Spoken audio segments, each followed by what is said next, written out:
नमस्कार army soldiers, एक बार फिर से आपका जीके सीरीज यूट्यूब चैनल पर स्वागत मेरे वीरे। अब तक अपन ने 18 मॉक टेस्ट कंप्लीट कर लिए। एग्जाम पास आ रहा है मेरे वीरे। हृदय की धड़कन बढ़ रही है, लेकिन हृदय बढ़ रहा है, धड़कन यानी डर लग रहा है, मतलब आप सही हो, आपने तैयारी की। डर उसी को लगेगा जिसने तैयारी की है, बाकी किसी को डर ना लगेगा मेरे वीरे। तो तैयारी की है आपने, डर लग रहा है, इसका मतलब अच्छा संकेत है, गुड सिंबल है। बेफिक्र रहिए, जीके में जीनियस बना देंगे, अपने साथ बने रहे। 18 मॉक टेस्ट हो चुके हैं, 18 मॉक टेस्ट जरूर देखें, बहुत शानदार आपका जीके इंप्रूव होने वाला है। आज आपका 19 नंबर रहने वाला। पहला प्रश्न आया है, कौन से शहर को भारत का मैनचेस्टर कहा जाता है? कई बार सुना है आपने शब्द मैनचेस्टर। वैसे मैनचेस्टर शब्द क्यों दिया जाता है? तो कपड़े के महत्व को, कपड़ा उद्योग, इसके महत्व को देखते हुए एक नाम दिया गया कि भाई यहाँ पर मैनचेस्टर, कपड़ा ज़्यादातर जो है कपड़े की मिल्स वगैरह, ये अपन बोल सकते हैं कपड़ा उद्योग है, ठीक है। तो कहाँ पर किससे कहा जाता है भारत का मैनचेस्टर? दोस्तों अहमदाबाद को कहा जाता है। अहमदाबाद गुजरात सिटी को भारत का मैनचेस्टर कहा जाता है मेरे वीरे, आपको याद रखना है। और यदि आपको एक प्रश्न और पूछा जा सकता है, उत्तर भारत का मैनचेस्टर किसे कहते हैं? उत्तर भारत का मैनचेस्टर किसे कहा जाता है? तो क्या बताओगे? कानपुर को, कानपुर उत्तर प्रदेश, कानपुर उत्तर प्रदेश को उत्तर भारत का मैनचेस्टर कहा जाता है मेरे वीरे, आपको याद रखना है, ठीक है। नाइस, अगले प्रश्न की ओर चलते हैं। यहाँ पर आपका कॉन्सेप्ट बिल्कुल क्लियर है, ओके। अगला प्रश्न, सरदार सरोवर परियोजना किस नदी पर स्थित है? Sardar Sarovar project is located on which river? मेरे वीरे अच्छा सा प्रश्न है, ट्रिक से याद कर सकते हैं। सरदार और सरदार का दिल नरम होता है, मतलब एक अच्छे स्वभाव के होते हैं सरदार जी। तो सरदार सरोवर परियोजना दोस्तों नर्मदा नदी पर हो जाएगा, आपको याद रखना है। इसी प्रकार एक परियोजना, एक अपन बोलते हैं बांध, कौन सा? भाखड़ा नागल बांध। यदि प्रश्न पूछे आपका भाखड़ा नागल बांध, भाखड़ा नागल बांध या प्रोजेक्ट कौन सी नदी पर है? ये सतलुज नदी पर हो जाएगा, सतलुज नदी पर, ठीक है। इसी प्रकार टिहरी बांध कौन सी नदी पर है? भागीरथी नदी पर है, ठीक है। ये भी आपको साथ में याद रखना। मुझे कुछ नदियां दिखाई दे रही है, इनके मैं किनारे जो भी सिटी है उनकी बात कर लेता हूँ साथ साथ, क्योंकि बताए बुना मेरा भी जो है मन नहीं मानने वाला है। गंगा नदी के किनारे आप सबको पता है, कई बार मैंने लिखाया है और आपके दिमाग में भी छप गया, हरिद्वार, कानपुर, पटना, प्रयागराज, ये सिटी अपने गंगा के नदी के किनारे। गोदावरी, नासिक सिटी, नासिक हो जाएगी। नर्मदा, नरम नरम जलेबी, जबलपुर, जबलपुर, ये सब नदियां के किनारे सिटी भी आप साथ में याद रख सकते हो। अगला प्रश्न दोस्तों ये रहा, निम्न में से किस खिलाड़ी को भारत रत्न पुरस्कार से सम्मानित किया गया है? यानी अब तक भारत में दोस्तों एक ही खिलाड़ी है जिनको भारत रत्न मिला है, एकमात्र खिलाड़ी है, और वो है सचिन तेंदुलकर। सचिन तेंदुलकर को दोस्तों भारत रत्न मिल चुका है, याद रखना। कब मिला? 2014 में इनको भारत रत्न मिला था, ये आपको याद रखना है दोस्तों। यदि मैं भारत रत्न की बात कर रहा हूँ तो यहाँ पर आपका याद रख सकते हो आप, एक रखने वाली बात याद है कि 1954 में भारत रत्न की शुरुआत होती है, और भारत रत्न शुरू किसने किया? राजेंद्र प्रसाद ने शुरू किया, क्योंकि राष्ट्रपति देता है भारत रत्न, तो उस समय राष्ट्रपति कौन थे? डॉक्टर राजेंद्र प्रसाद थे, ठीक है मेरे वीरे। क्या गुरुजी राजेंद्र प्रसाद को भी भारत रत्न मिला? हाँ जी, 1962 में दोस्तों इनको भारत रत्न मिलता है। जब 1954 में भारत रत्न की शुरुआत हुई तो आप सबको पता है 3 महापुरुषों को अपने भारत रत्न मिला था मेरे वीरे, ये भी आप साथ में याद रखना है। तो दोस्तों आप सबको पता है 3 महापुरुष थे, डॉक्टर सर्वपल्ली राधाकृष्णन जो कि भारत के पहले उपराष्ट्रपति रह चुके हैं, एक सीवी रमन जो कि अपन के साइंटिस्ट वैज्ञानिक थे, रमन प्रभाव की खोज की सीवी रमन, और एक थे अपने श्री राजगोपालाचारी, स्वतंत्र भारत के प्रथम भारतीय गवर्नर जनरल। इन तीनों को भारत रत्न मिलता है, ठीक है। अगले प्रश्न की ओर बात करते हैं।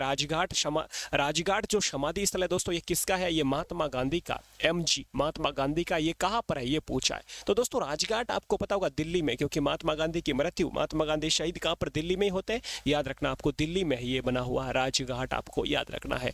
महात्मा गांधी की मृत्यु की बात की जा रही है, तो इनकी मृत्यु कब होती है दोस्तों? याद रखना 30 जनवरी। कब होती है? 30 जनवरी 1948 को महात्मा गांधी की मृत्यु होती है। और महात्मा गांधी का जन्म कब होता है दोस्तों? 2 अक्टूबर। कब होता है?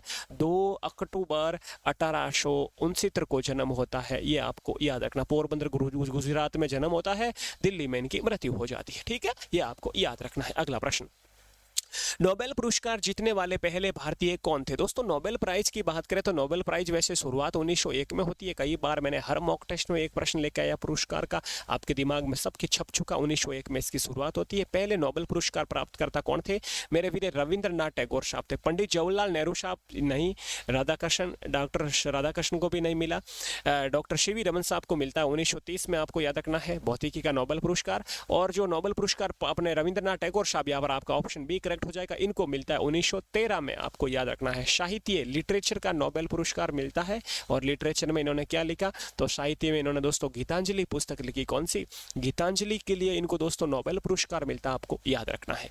अगला प्रश्न आपके बीच ये रहा, नोबेल पुरस्कार प्राप्त करने वाले पहले भारतीय कौन है? रविंद्रनाथ टैगोर। और पहली यदि महिला का पूछे तो कौन है पहली महिला? 1979 में किसको मिलता है? मदर टेरेसा को मिलता है मेरे वीरे।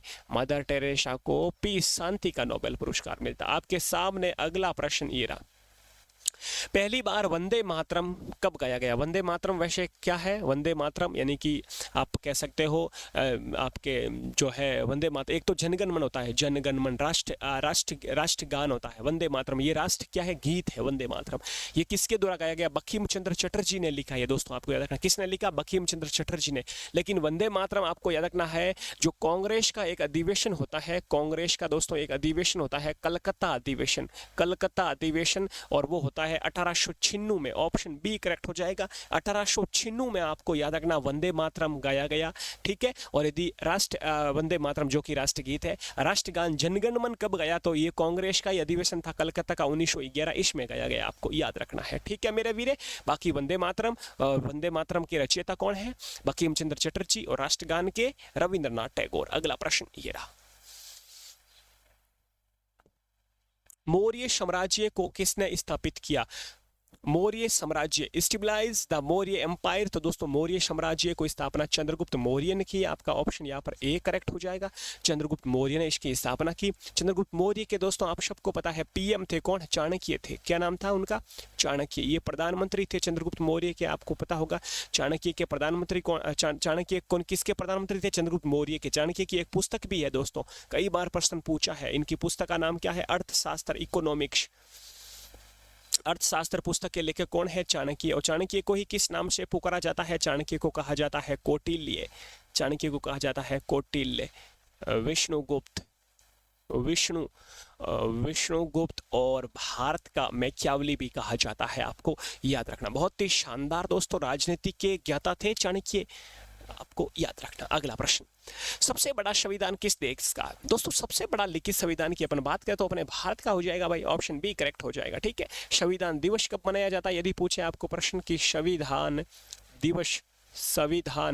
दिवस कब मनाया जाता है, तो याद रखना 26 जुलाई को नहीं, 26 नवंबर को मनाया जाता है। 26 जुलाई को तो कारगिल विजय दिवस मनाया जाता है, ठीक है मेरे वीरे। ये आपको थोड़ा सा यहाँ पर याद रखना है। वैसे और बता दूं कुछ संविधान के बारे में, चलो फिर बात करते हैं। तो दोस्तों संविधान बनकर तैयार कब होता है? याद रखना 26 नवंबर 1949 को ये तैयार होता है बनकर। और यदि पूछे लागू कब होता है तो 2 महीने बाद 26 जनवरी 1950 को लागू होता है। तो इसी दिन अपन क्या मनाते हैं? रिपब्लिक डे, गणतंत्र दिवस मनाते हैं मेरे वीरे। छपा दिमाग में, मैं तभी तो बोलता हूं, मेरा टैगलाइन यही है, जीके में जीनियस बना देंगे। अगला प्रश्न, भारतीय विज्ञान संस्थान, दोस्तों इंडियन इंस्टीट्यूट ऑफ साइंस आपको पूछा है तो विज्ञान या फिर अंतरिक्ष दोनों भी कहां पर है? बेंगलुरु में, ठीक है। क्योंकि यहाँ पर दोस्तों आप सबको पता है इसरो है, ISRO, इसरो का मुख्यालय कहां पर है? बेंगलुरु में है। सिलिकॉन चिप वगैरह यहाँ पर बनती है। विज्ञान संस्थान भी है और अंतरिक्ष अनुसंधान संस्थान भी अपन कह सकते हैं, कहां पर है? बेंगलुरु में। इसरो की बात हुई तो इसरो की स्थापना 1969 में होती है, 15 अगस्त 1969 को। इसका मुख्यालय कहां पर हो गया दोस्तों? बेंगलुरु में हो गया, ये आपको याद रखना है। अगला प्रश्न आपके बीच, पवित्र ग्रंथ गीता किसके द्वारा लिखा गया? दोस्तों गीता किसने लिखा? एक्चुअली आपको ये प्रश्न पूछा जा सकता है, वाल्मीकि ने क्या लिखा? रामायण लिखा, रामायण की रचयिता कौन है? वाल्मीकि है। और दोस्तों गीता लिखा वेद व्यास ने। वेद व्यास ने दोस्तों महाभारत भी लिखा, याद रखना महाभारत के रचयिता भी कौन है? वेद व्यास है। और गीता के भी रचयिता कौन है? वेद व्यास है मेरे वीरे। बस शानदार तरीके से मैंने देखो आपके आर्मी अपना जो ये जीके सीरीज यूट्यूब चैनल है, इस पर मैंने सारी क्लासें अपलोड कर दी है। एप्लीकेशन भी क्लासें आ रही है, लास्ट में बताऊंगा। बाकी 1000 प्रश्न की मैंने क्लास अपलोड की है, वो आप जरूर देखना। स्क्रॉल करोगे वीडियो में जाके या फिर लाइव में जाके आप स्क्रॉल करोगे, मिल जाएगी, ठीक है। ब्लैक पर्ल कहकर किसे कहा जाता? ब्लैक पर्ल किसे कहते हैं? ब्लैक पर्ल दोस्तों एक फुटबॉल का खिलाड़ी था पहले, इसको कहा जाता था ब्लैक पर्ल। बहुत ही माहिर थे फुटबॉल में मेरे वीरे। इसी प्रकार आप याद रख सकते हो फुटबॉल के खिलाड़ी कौन कौन से थे। ये क्या था? पहले फुटबॉल का खिलाड़ी था। फुटबॉल के और भी खिलाड़ी है, जैसे सुनील छेत्री ये फुटबॉल का खिलाड़ी है। आपको याद है लियोन मेसी ये भी फुटबॉल के खिलाड़ी है। एक आप याद रख सकते हो और कौन सा, आप क्रिस्टियानो रोनाल्डो ये भी फुटबॉल का खिलाड़ी। आपको याद रखना है फुटबॉल में कितने खिलाड़ी होते हैं, बिल्कुल इजी सा है, ये रहा खिलाड़ी होते हैं। अगला प्रश्न आपके बीच ये रहा, ब्रह्म समाज की स्थापना किसके द्वारा की गई? दोस्तों ब्रह्म राम राजा राममोहन राय ने ब्रह्म समाज की स्थापना की। दया किस पे करनी है? आर्यों पे। तो आर्य समाज की स्थापना किसने की? दयानंद सरस्वती ने। हाँ, और राजा राममोहन राय ने ब्रह्म समाज की। इसी प्रकार अपने स्वामी विवेकानंद नंदलाला अपन किसे कहते हैं? कृष्ण भगवान को, यानी रामकृष्ण मिशन की स्थापना किसने की? स्वामी विवेकानंद ने। और ज्योति किसकी जलेगी? जो सच बोलेगा, यानी सत्य शोधक समाज की स्थापना किसने की दोस्तों? ज्योतिबा फूले ने की। बिल्कुल इजी सा, सब याद हो गए। आगे बढ़ते हैं। आज का 13 नंबर प्रश्न है, भारतीय संसद के ऊपरी सदन को क्या कहा जाता है? एक होता है दोस्तों निम्न सदन, एक होता है निम्न सदन, लोअर हाउस, निम्न सदन। एक होता है ऊपरी सदन, अपर हाउस कहा जाता है राज्यसभा को। और निम्न सदन कहा जाता है दोस्तों लोकसभा को। क्या कहा जाता है? लोकसभा को। याद रखना है निम्न सदन। अपर हाउस किसको कहा जाता है दोस्तों? राज्यसभा को कहा जाता है। राज्यसभा का जो अपन कह सकते हैं, मैंने बताया पिछले मॉक टेस्ट में कि इसका जो कार्यकाल होता है दोस्तों 6 वर्ष का होता है, और लोकसभा का होता है 5 वर्ष का। राज्यसभा का सदस्य बनने के लिए आयु चाहिए दोस्तों 30 वर्ष की, याद रखना। और ये अपने लोकसभा में सदस्य बनने के लिए न्यूनतम आयु कितनी चाहिए? 25 वर्ष की। ये भी आपको साथ में याद रख सकते हो। अगला प्रश्न आपके बीच ये, इंदिरा गांधी गोल्ड कप किस खेल से संबंधित है? इंदिरा गांधी खेल से संबंधित कप या ट्रॉफी से प्रश्न पूछा जाता है, तो इंदिरा गांधी दोस्तों हो जाएगा आपका किसका? हॉकी का हो जाएगा। Indira Gandhi gold cup hockey की ट्रॉफी कौन कौन सी है? एक तो ध्यानचंद ट्रॉफी है, क्योंकि ध्यानचंद खुद खिलाड़ी थे। हॉकी के ध्यानचंद ट्रॉफी का संबंध किससे हो जाएगा? हॉकी से। एक हो गया आपका Indira trophy, Indira Gandhi gold cup हो गया एक। तो एक दोस्तों याद रखना नेहरू ट्रॉफी भी है हॉकी की, नेहरू ट्रॉफी। एक याद रखना दोस्तों आपका हो जाएगा कौन सा? बैटन कप। एक हो जाएगा दोस्तों आगा खां, ये भी किसकी है?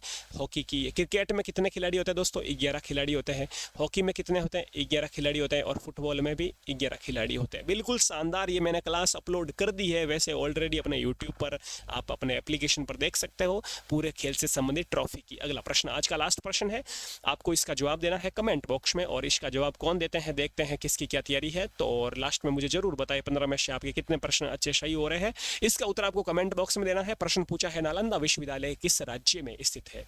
ये आपको बताना है। गुप्त शासक कुमार गुप्त ने दोस्तों इसका निर्माण करवाया नालंदा विश्वविद्यालय का। और बख्तियार खिलजी जो कि गोरी का गुलाम था, इसने नालंदा विश्वविद्यालय को तोड़वाया, आप सबको पता होगा। तो वैसे नालंदा विश्वविद्यालय आपके किस राज्य में है, आपको इसका जवाब कमेंट बॉक्स में देना है। और एक जानकारी लास्ट में मैं तो बता देता हूं आपको, क्योंकि आपका फौजी बनने का सफर अपने साथ शुरू हो चुका है, तो हमारे साथ जरूर जुड़े। हमारा यूट्यूब चैनल तो है ही है, आप यूट्यूब पर ही ये क्लास देख रहे हो, लेकिन यदि आपका यूट्यूब पर ये मॉक टेस्ट होता है जो आप देख रहे हो, लेकिन यदि आप अपना जीके सीरीज का एप्लीकेशन बना हुआ है, आपके कहने पर मैंने एप्लीकेशन बनवाया, जीके का कोर्स मैंने लॉन्च किया बहुत ही कम कॉस्ट में, ठीक है, आप देख सकते हो जाके एक बार। तो ये जीके का कोर्स यहाँ पर ओनली मैं जीके पढ़ाता हूँ, जीके का कोर्स मिल जाएगा, वीडियोस आपको जीके की क्लास से मिल जाएगी। बाकी मैं पीडीएफ का भी अलग से है, आर्मी की तैयारी कर रहे हो, आपको सिर्फ पीडीएफ चाहिए मेरे नोट्स की, तो वो भी आपको यहाँ पर एप्लीकेशन पर मिल जाएगी, ठीक है। अपना ख्याल रखें। जय हिंद, जय भारत।